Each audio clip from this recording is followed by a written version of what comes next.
Hello student, good morning. In previous video, we completed the topic communication disease. Communication diseases क्या थी हमने complete कर लिया था. नॉन कम्युनिकेबल डिसीज क्या थी वो भी हमने complete कर लिया था. अब आज हमें क्या पढ़ना है? Today's we take topic modes of transmission of communicable disease. क्या है, कौन कौन से तरीकों से कम्युनिकेबल डिसीजेस फैलती है, किस किस के थ्रू कम्युनिकेबल डिसीजेस फैलती है. कम्युनिकेबल डिसीजेस क्या थी? जो एक पर्सन से दूसरे पर्सन को हो जाए. ठीक है, एक पर्सन से दूसरे पर्सन को इन्फेक्शन के थ्रू या वायरस के थ्रू, जर्म्स के थ्रू, बैक्टीरिया के थ्रू फैलती है. ठीक है, वो होती है कम्युनिकेबल डिसीज. अब किस किस थ्रू से फैलती है? एयर थ्रू वाटर, फूड, इन सब के थ्रू ये फैलती है. तो पहला पढ़ते हैं हम. ठीक है, communicable disease pass from one person to another through different ways called mode of transmission.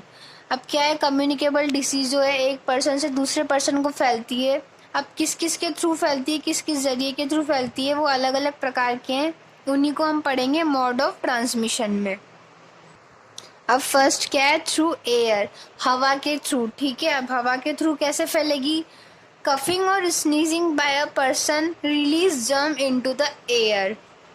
Coughing यानी क्या होता है? खांसना. और स्नीजिंग यानी होता है छींकना. अगर कोई पर्सन है जिसे कफिंग हो रही है, खांसी हो रही है, जुकाम हो रहा है, अगर वो हवा में या फिर एयर में छींकता है या खांसता है तो उसके जो जर्म्स है वो किस में फैल जाएंगे? एयर में फैल जाएंगे. When a healthy person breathe in the air. अब वहीं से अगर कोई हेल्दी पर्सन निकल रहा है और उसने वहां पे ब्रीथ किया, सांस ली, तो जो कीटाणु है, वो जर्म्स है, वो किसकी बॉडी में चल जाएंगे? हेल्दी पर्सन की बॉडी में चल जाएंगे. अब क्या हुआ? कफिंग स्नीजिंग करी इन्फेक्टेड पर्सन ने. ठीक है, और यहाँ से हेल्दी पर्सन जा रहे हैं तो उनके बॉडी में क्या एंटर कर जाएंगे? वो जर्म्स एंटर कर जाएंगे. These germs cause disease like common cold, influenza, diphtheria, whooping cough. ठीक है, तो ये जो जर्म्स है कौन सी बीमारियां फैलाता है? जुकाम, इन्फ्लुएंजा, वूफिंग कफ वाला वायरस वाली बीमारियां होती है वो फैलाता है. Therefore, one should away cover his or her nose and mouth with a handkerchief while coughing or sneezing. अब इससे बचने के लिए हमें क्या करना चाहिए? जब भी हमें छींक आए या खांसी आए, स्नीजिंग हो या कफिंग हो, तो हमारी नोज को और माउथ को किससे कवर करना चाहिए? हैंकरचीफ से, हैंकी से या रुमाल से हमें कवर कर लेना चाहिए. ठीक है, तो फर्स्ट मोड तो हो गया थ्रू एयर. एयर के थ्रू कैसे फैलता है समझ आया है. तो सेकंड, अब through infected food and water. अब इन्फेक्टेड यानी जो संक्रमित है, जो पहले से इन्फेक्टेड है, जिसमें जर्म्स पहले से हैं, वो फूड या वाटर से. ठीक है, तो कैसे फैलेगी? फूड वाटर से, इन्फेक्टेड फूड वाटर से. Sometime food and water may be infected by germs. क्या होता है, कभी कभार फूड और वाटर भी कैसा हो जाता है? जर्म्स से भरा हुआ हो जाता है, इन्फेक्टेड हो जाता है, संक्रमित हो जाता है. ठीक है, when flies carrying germs sit on the food they pass the germs to our food. अब कोई फ्लाइज है, मक्खी है, वो इन्फेक्टेड है, उसके ऊपर वो जर्म्स लगे हुए हैं, और वही अगर फूड पे बैठ जाए, वाटर में बैठ जाए, तो वो कैसा हो गया? फूड और वाटर वो इन्फेक्टेड हो जाता है. ठीक है, तो वो बैठ गई. खाना तो अच्छा था, पर जो फ्लाई थी, जो मक्खी थी, वो कैसी थी? वो बेकार थी, उसके इन्फेक्टेड थी, वो उस पे जर्म्स थे, और वही जर्म्स वाली मक्खी अपने अच्छे खाने में बैठ गई तो क्या हो गया? वो खाने में भी जर्म्स आ गए. On eating such infected food one में फॉल सिक. अगर हम इन्फेक्टेड फूड खाएंगे तो हम बीमार पड़ सकते हैं. अब नेक्स्ट है पेज नंबर 24 पे. Impure water also contain germs. जो इम्प्योर वाटर होता है, जो साफ पानी नहीं होता, इम्प्योर जिसमें जर्म्स रहते हैं, वो वाटर भी कैसा होता है? वो भी जर्म्स कंटेन करता है. Drinking this water can make us fall sick. अभी अगर इम्प्योर पानी पियेंगे, अशुद्ध पानी पियेंगे, तो भी हमें क्या कर सकता है? बीमार कर सकता है. Cooking and eating food with dirty hands also infected the food and water. अगर हम कुक कर रहे हैं, फूड खाना बना रहे हैं, और हमारे हाथ साफ नहीं है, तो वो फूड भी कैसा हो सकता है? इन्फेक्टेड हो सकता है. Disease such as cholera, typhoid, jaundice and diarrhoea spread by consuming infected food and water. अब ये सब बीमारियां किससे होती है? जॉन्डिस, कॉलेरा, मतलब जो टाइफाइड जैसी बीमारियां किससे होती है? Consuming infected food and water. जब हम गंदा खाना या पानी कंज्यूम करते हैं, खाते हैं, पीते हैं या लेते हैं तब। ठीक है, नेक्स्ट है थ्रू डायरेक्ट कांटेक्ट। अब डायरेक्ट कांटेक्ट कैसे होगा? कोई इंसान, जो पर्सन है वो बीमार है, अब हम उसे डायरेक्ट कांटेक्ट में आ जाए तो हम उससे बीमार पड़ सकते हैं। अब डायरेक्ट कांटेक्ट में किस किस से आएगा person? The clothing and other articles used by a sick person carry germs. अब कोई व्यक्ति है, ये पर्सन है, बीमार है, अब इसके जो कपड़े हैं या इसके आर्टिकल्स है, इसके जो सामान है, उन सब में क्या लगे हुए हैं? जर्म्स लगे हुए हैं। और वही कपड़े या वो आर्टिकल्स, जो सामान है, वो हम छुएंगे तो हमारे पास भी क्या आ जाएंगे? जर्म्स आ जाएंगे। तो वो जर्म्स हमारी बॉडी में एंटर होंगे तो हम भी क्या हो सकते हैं? बीमार हो सकते हैं। When a healthy person come in contact with these, अगर कोई हेल्थी पर्सन है, स्वस्थ पर्सन है, वो किसमें के कांटेक्ट में आ जाएगा? किसके कांटेक्ट में आ जाएगा? जो सामान है, उसके कपड़े वपड़े हैं, उनके कांटेक्ट में आ जाएगा तो वो भी क्या हो जाएगा? उसकी बॉडी में जर्म्स एंटर हो जाएंगे और वो उससे भी डिसीज हो जाएगी, बीमार पड़ जाएगा। अब वो कौन कौन सी डिसीज है जो ऐसे डायरेक्ट कांटेक्ट से फैलती है? चिकन पॉक्स हो गया, रिंगवॉर्म हो गया, वूपिंग कफ हो गया, and common cold spread through direct contact. ये लाइक थ्रू एयर वाला जो कांटेक्ट था ना, उसी के जैसा कॉमन है थोड़ा, तो इसमें भी क्या होगा? चिकन पॉक्स, रिंगवॉर्म, ये सब किससे? डायरेक्ट कांटेक्ट से फैलते हैं। अब थ्रू इंसेक्ट बाइट, या फिर किसी कीड़े के काटने से, या फिर जो इंसेक्ट बाइट, लाइक यहाँ मॉस्किटो की बात हो रही है, मच्छर की बात हो रही है। किसकी बात है यहाँ? मच्छर की। अगर मच्छर काटता है तो कहते हैं ना, मच्छर काटने से मलेरिया हो जाता है, तो फीमेल मॉस्किटो होती है वो। ठीक है, अब नेक्स्ट जो मतलब आगे जो आपकी बड़ी क्लासेस आएंगी उनमें आप पढ़ेंगे मलेरिया के बारे में डिटेल में। अभी यहाँ पे थोड़ा सा लिखा हुआ है थ्रू इंसेक्ट बाइट, कीड़ों के काटने से। अब कौन कौन से हैं यहाँ पे? Some insect like mosquito. अब मॉस्किटो क्या है? मच्छर। सक ब्लड, ब्लड को क्या करता है? वो चूसता है, सक करता है ब्लड को। When a mosquito bite a person suffering from malaria, अब क्या हुआ? कोई मॉस्किटो है, मच्छर ने किसे काटा? बाइट किया पर्सन को, किसी पर्सन को जो क्या कर रहा है? सफरिंग फ्रॉम मलेरिया, उसे क्या हो रहा है? मलेरिया हो रहा है। अब वो मलेरिया वाला जो मच्छर है, अब उसने काट लिया इंसान को, तो मलेरिया का जो ब्लड था, मलेरिया का इन्फेक्टेड ब्लड था, वो किस में आ गया? वो सब मच्छर में आ गया। अब वही किसी हेल्दी पर्सन को जाके काटेगा तो जो हेल्दी पर्सन है उसके ब्लड में क्या मिक्स हो जाएगा? मलेरिया वाला इन्फेक्टेड ब्लड मिक्स हो जाएगा। ठीक है, तो when a mosquito bite a person suffering from malaria, अगर कोई मच्छर किसी व्यक्ति को काटता है जिसे क्या हो रहा है? मलेरिया हो रहा है, इट्स सक blood that contain germ of malaria. अब वो क्या करेगा? उसके ब्लड में जो मलेरिया के जर्म्स हैं वो चूस लेगा, सक कर लेगा। When this mosquito bite a healthy person, अब वही मच्छर किसी हेल्दी पर्सन को काट ले, he or she also develop malaria। अब उसकी बॉडी में भी क्या हो जाएगा? जो हेल्दी पर्सन की बॉडी में भी क्या हो जाएगा? मलेरिया के मतलब मलेरिया की जो जर्म्स है वो डेवलप हो जाएंगे। Disease such as malaria, yellow fever and dengue spread by bite of insect. अभी जो सारे जो बीमारियां हैं, malaria, plague, yellow fever and dengue, ये किससे फैलती है? बाइट से, काटने से। किसके काटने से? इंसेक्ट्स के काटने से, right. Like rat fleas, bugs and sand flies, इन सब के काटने से क्या फैलती है? ये सारी बीमारियां फैलती है। अब prevention of communicable diseases, prevention यानी कैसे बचा जाए, कैसे प्रिवेंट किया जाए, कैसे बचाया जा सके अपनी बॉडी को या ह्यूमन बींग्स को या पर्सन को, किसी को ये सब बीमारियां फैलने से, कम्युनिकेबल डिसीजेस को फैलने से कैसे बचाया जाए। अब क्या करना होगा? Since communicable diseases are caused by germs, अब क्या है? कम्युनिकेबल जो डिसीज है एक पर्सन से दूसरे पर्सन को कैसे होती है? जर्म्स के थ्रू होती है। So it is necessary to check the growth of germ by taking proper precautionary major.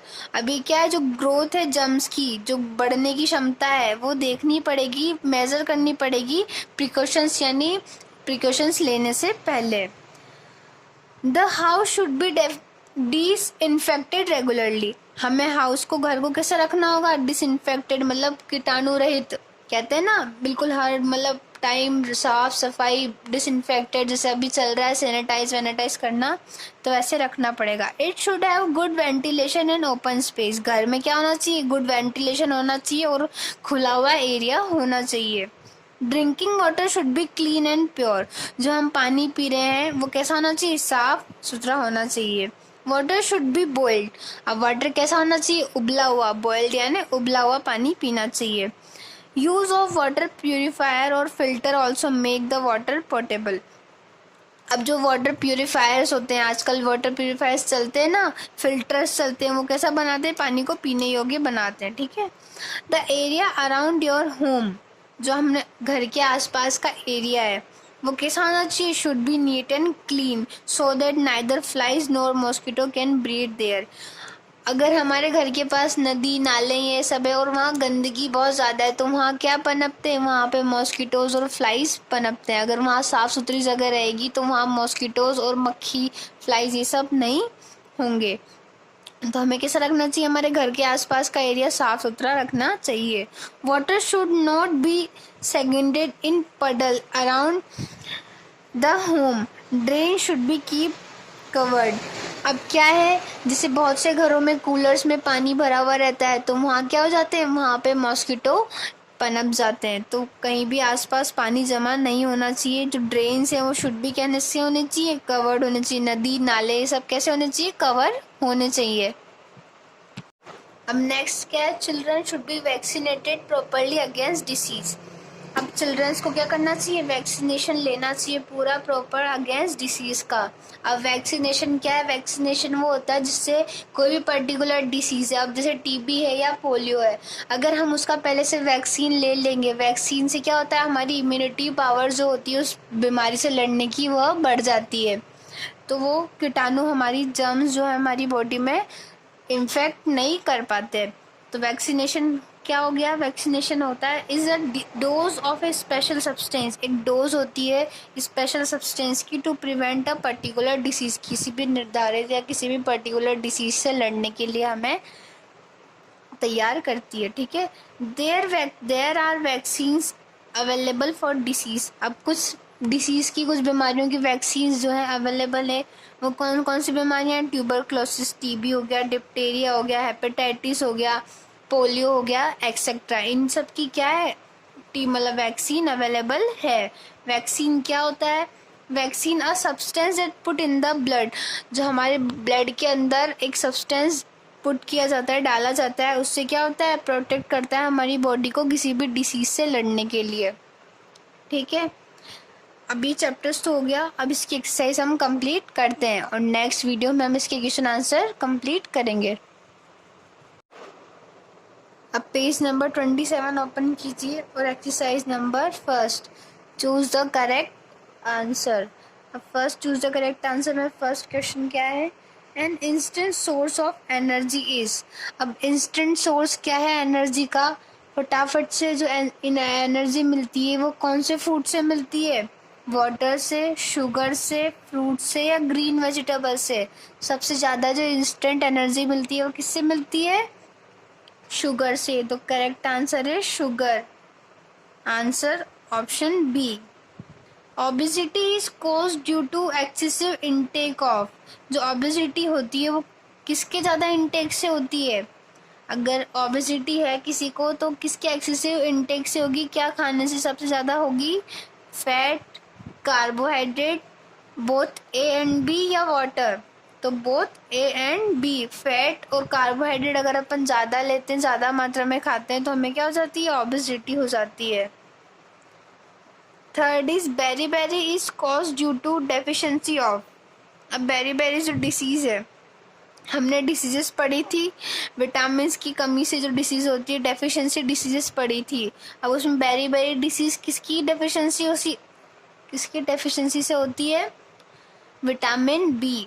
अगर विटामिन बी की कमी है, डेफिशिएंसी है, तो हमें कौन सी बीमारी होगी, बेरी। तो correct option is B, vitamin B. Fourth, a communicable disease among the following is. अब कम्युनिकेबल डिसीज कौन सी इन सब में से, अब कम्युनिकेबल डिसीज क्या थी जो एक पर्सन से दूसरे पर्सन को होती है। तो फर्स्ट है कैंसर, कॉलेरिया, हार्ट डिसीज या नाइट ब्लाइंडनेस। कैंसर तो होगा नहीं, नाइट ब्लाइंडनेस भी नहीं होती, विटामिन ए की जो डेफिशिएंसी से क्या होता है, नाइट ब्लाइंडनेस होती है। हार्ट डिसीज़ भी नहीं होती है, तो बचा क्या, कॉलेरा। और कॉलेरा ही क्या होता है, कम्युनिकेबल डिसीजेज होती है, एक पर्सन से दूसरे पर्सन को फैलती है। डिसीजेस लाइक कॉमन कोल्ड और Diptera spread through infected.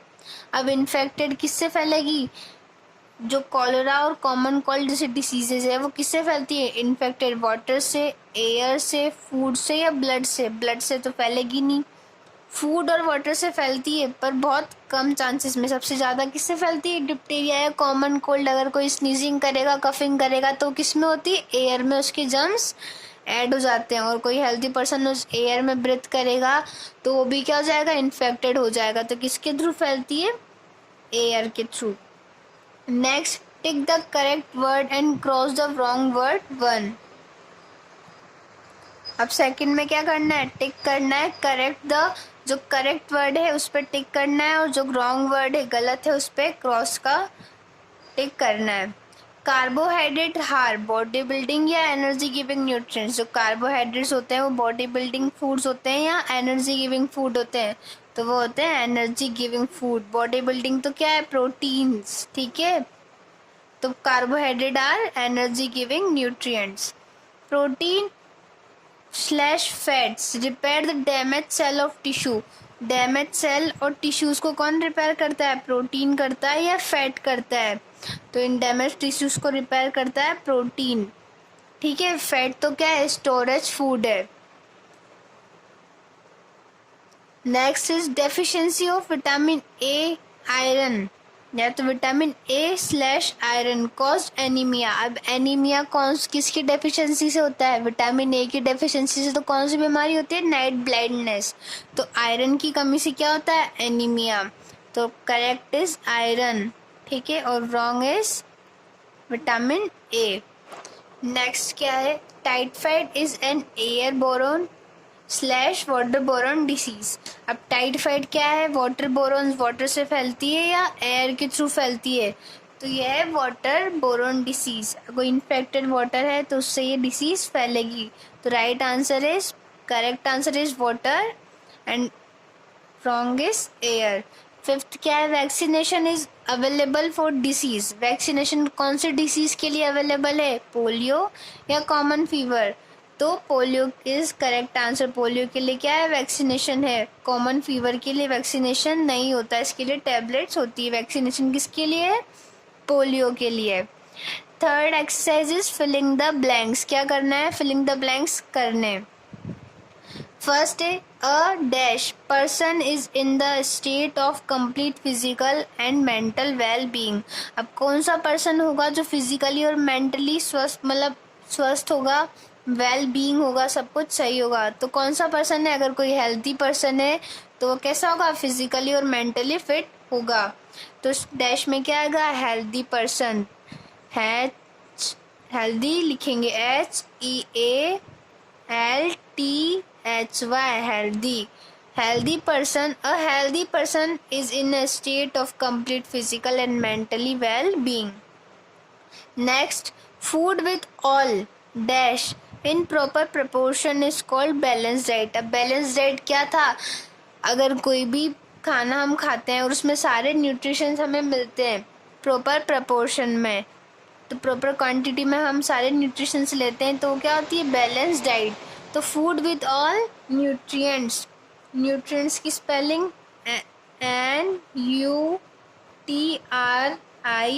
NUTRIENTS, nutrients, ठीक है। Food with all nutrients in proper proportion is called balance diet, ठीक है।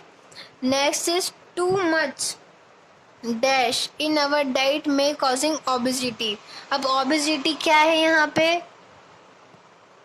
ओबेसिटी का मीनिंग होता है, ओबेसिटी यानी क्या होता है, मोटापा। मोटापा कब बढ़ता है, जब हम ज़्यादा क्वांटिटी में क्या गेन करते हैं, फैट। तो क्या होगा, too much fat, FAT fat in our diet. अगर हम खाने में ज़्यादा फैट लेंगे तो क्या हो जाएगा, मोटापा बढ़ जाएगा, ओबेसिटी हो जाएगी। Next fourth, dash and dash help our body to fight against disease. अब क्या हमारी बॉडी को फाइट करने में, डिसीज से फाइट करने में कौन हेल्प करता है, तो विटामिन एंड मिनरल्स हेल्प करते हैं ना। Vitamin and minerals help our body to fight against disease. बीमारियों से लड़ने में कौन मदद करता है? Vitamin and minerals. तो विटामिन की स्पेलिंग लिखिए VITAMINS, vitamin. And minerals MINERALS, minerals. ठीक है, vitamin and minerals help our body to fight against disease. Fifth is deficiency disease. अब कोई भी एक डेफिशिएंसी डिसीज का आप नाम लिख सकते हैं। डेफिशिएंसी डिसीज कौन कौन सी थी? विटामिन A, B, C, इनकी कमी से कौन कौन सी डिसीज होती है? तो कुछ भी लिख सकते हैं आप। विटामिन A की कमी से जो डिसीज होती है नाइट ब्लाइंडनेस, विटामिन B से जो होती है बेरी, विटामिन C की एनीमिया आयरन से जो होती है। तो यहाँ हम क्या लिखेंगे? बेरी क्या है? एक डेफिशिएंसी डिसीज है जो कौन से विटामिन की कमी से होती है? विटामिन B की कमी से कौन सी डिसीज होती है? बेरी। ठीक है, आप विटामिन A वाली भी लिख सकते हैं, नाइट ब्लाइंडनेस लिख सकते हैं, एनीथिंग। ठीक है। अब fourth is define the following in one word.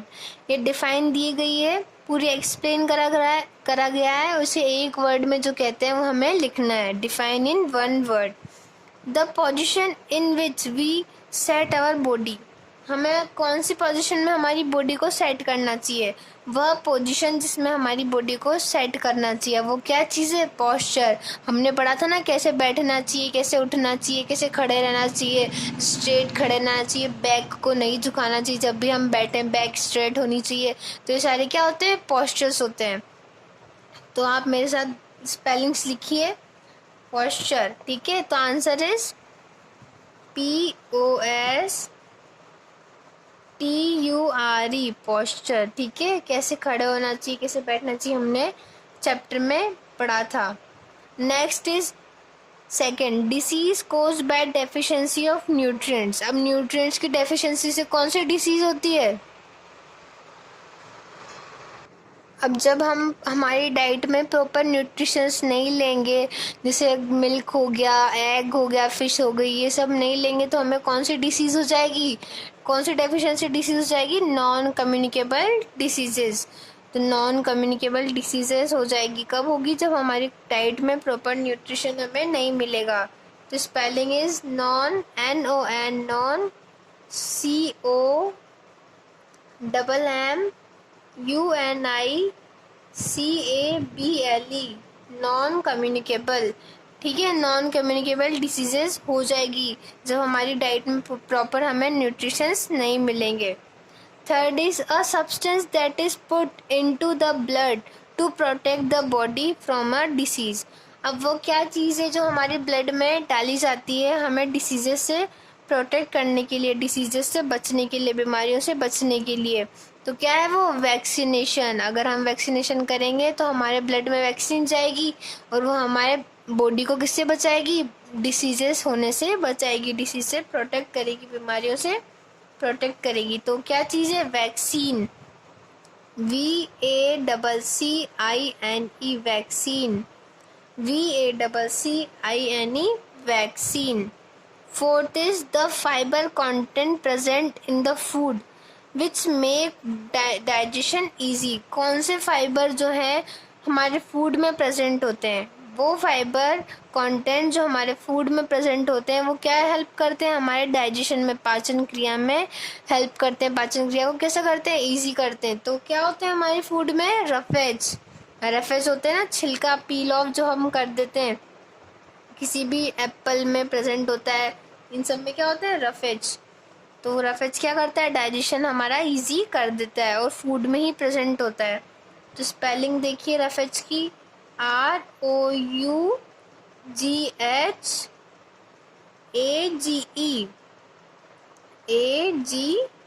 Roughage.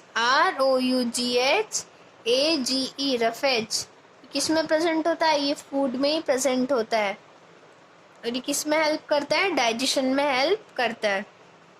Body building nutrients which are needed for repairing and body building of tissue. अब वो कौन सा न्यूट्रिशन है जो बॉडी बिल्ड करने में हमारी हेल्प करता है? बॉडी बिल्डिंग न्यूट्रिएंट्स कौन सा होता है? प्रोटीन। प्रोटीन का सोर्स क्या है? बहुत सारे सोर्सेज है प्रोटीन का, सबसे अच्छा सोर्स है एग। तो बॉडी बिल्डिंग न्यूट्रिएंट्स कौन सा है? जो रिपेयर करता है और बिल्ड करता है हमारी बॉडी की टिश्यू को। तो आंसर क्या है? प्रोटीन। प्रोटीन क्या करता है? बॉडी बिल्डिंग में हेल्प करता है। PROTEINS, proteins. प्रोटीन्स क्या करते हैं? बॉडी बिल्ड करने में हेल्प करते हैं। Proteins also called body building nutrients. अब नेक्स्ट क्या है? Match the following, page number 28। Cholera. अब कॉलेरा कौन सी डिसीज है? Cholera water boron disease. Cholera किससे फैलती है? पानी से फैलती है। तो ये कैसी डिसीज हो गई? Water boron disease. तो कॉलेरा को किससे मैच करेंगे हम? वाटर बोरन से। या फिर इसके आगे क्या डाल देंगे? फर्स्ट तक क्या है? कॉलेरा फर्स्ट पे, तो वाटर बोरन डिसीज। अब सीरियल्स। सीरियल्स यानी क्या होता है? अनाज। अनाज क्या करते हैं हमें? Provide carbohydrate. अब अनाज में क्या रहता है? सीरियल्स में क्या रहता है? बहुत ज़्यादा क्वांटिटी में कार्बोहाइड्रेट। तो कार्बोहाइड्रेट प्रोवाइड कार्बोहाइड्रेट। तो सेकंड यहाँ ए पे हम मेंशन कर देंगे। अब प्रॉपर पोस्चर। प्रॉपर पोस्चर क्या होते हैं? Improve blood circulation, communicable disease या कॉज एनीमिया। प्रॉपर पोस्चर क्या करेंगे? एनीमिया कॉज करेंगे। कम्युनिकेबल डिसीज है या इम्प्रूव ब्लड सर्कुलेशन। तो प्रॉपर पोस्चर क्या करेंगे? हमारा ब्लड सर्कुलेशन बढ़ाएंगे। तो improve blood circulation. Iron deficiency. अब आयरन की डेफिशिएंसी से कौन सी बीमारी होती है? कम्युनिकेबल डिसीज होती है, एनीमिया कोज करती है। अब आयरन की कमी से कौन सी बीमारी होती है? एनीमिया। तो फोर्थ पे डी, एनीमिया। अब इन्फ्लुएंजा। इन्फ्लुएंजा जो बीमारी है वो कौन सी बीमारी है? कम्युनिकेबल डिसीज है, एक पर्सन से दूसरे पर्सन को फैलती है। तो क्या हो गई है? Communicable disease. इन्फ्लुएंजा क्या है? Communicable disease. तो 52 सी। ठीक है, आज हमने बस एक्सरसाइजेस की है। एक्सरसाइज आपको बुक में ही करनी है, नोटबुक में नहीं करनी है। अच्छी तरह से एक्सरसाइज पढ़ लीजिएगा। आपके एग्जाम में जो यूटी होंगे 12 अक्टूबर से, तो उसमें एक्सरसाइजेस और शॉर्ट के आंसर ही आएंगे, शॉर्ट क्वेश्चन आंसर्स ही आएंगे। नेक्स्ट क्लास में क्या करेंगे? शॉर्ट क्वेश्चन आंसर्स और लॉन्ग क्वेश्चन आंसर्स हम करेंगे। आज के लिए इतना ही। Thank you so much. Have a nice day.